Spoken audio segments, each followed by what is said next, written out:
Let's talk a little bit about your legacy today, or maybe mine. These memoirs are, in fact, mostly just me talking to myself in hopes that someone can relate and maybe learn a little bit more about themselves along the way. As I work in the garden this morning, pruning, tying up my tomatoes, I can't help but think about my great-grandpa's old barn. I pass by it all the time on my commute into town. Usually, I just glance as I pass by and never think about it again. But yesterday, as I drove by, the sun was just beginning to set. Daylight savings time had just started a few days ago, so the sunset was unusual. It was way later in the day, mostly cloudy all day until the sun lowered just enough to get below the clouds. And then the sky lit up with amazing rays of orange and yellow.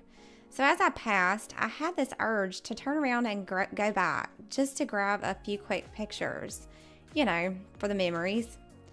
I spotted a for sale sign, so I know that the days for this old barn are numbered. It'll soon be torn down, I'm sure.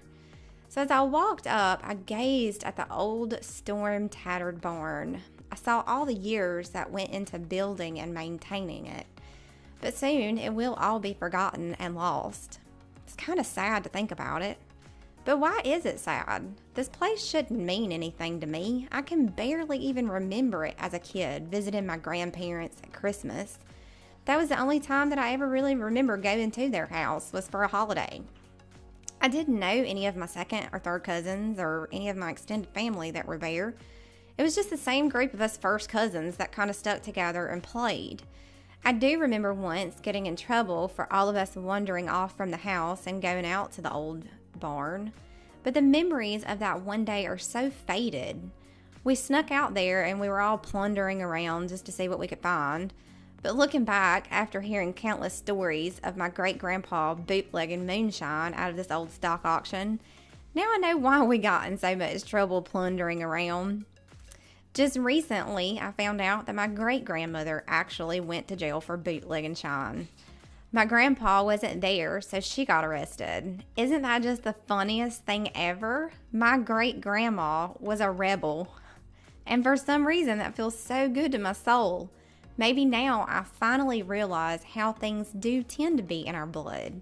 I've always said that, but it just seems so cliche until now.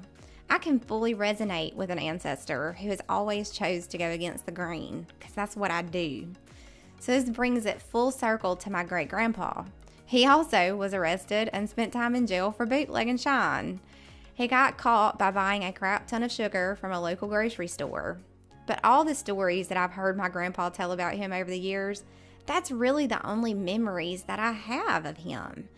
I remember what he looked like, and I could see him sitting in his chair, putting 2 fingers to his lips and spitting a good 10 feet across the room into the fireplace. But that's the extent of my memories of him. I was really young when he died.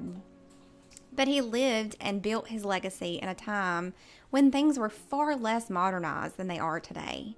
He was an entrepreneur. He was a farmer. He had goals, dreams, and a vision for his life. I can totally relate, even though I barely even knew him. He built this stock auction from the ground up in a county where farming was a way of life. People needed a local stock auction so they could sell their animals and feed their families. He provided a service to his community while also building a legacy to leave to his family. If he would have known that it would all be squandered away by his youngest son, would he have done things differently? Sometimes it seems that we work our entire lives to leave a legacy for our children, this grand vision of the future that we believe to be real, although it may not turn out exactly how we intend it to. After we're long gone, how do we know all of our work won't be in vain? Should we in all reality live our lives for our own happiness?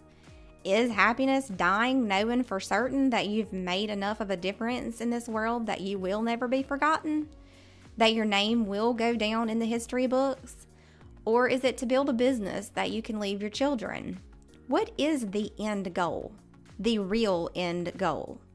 When you're dead and gone, what will you leave behind? There's a saying that a person dies twice. Once when they leave this earth, and the second is when their name is mentioned for the last time. That old stock auction and my great grandpa will probably die for the second time with my generation. His legacy and his life will be no more. Does that mean that all of his life was lived in vain? I'd like to think not. Maybe there needs to be a perfect balance of living in the now, but also planning for the future. Finding that balance is what this all boils down to, I guess. Maybe one day I'll have this thing called life figured out. Till next time, guys.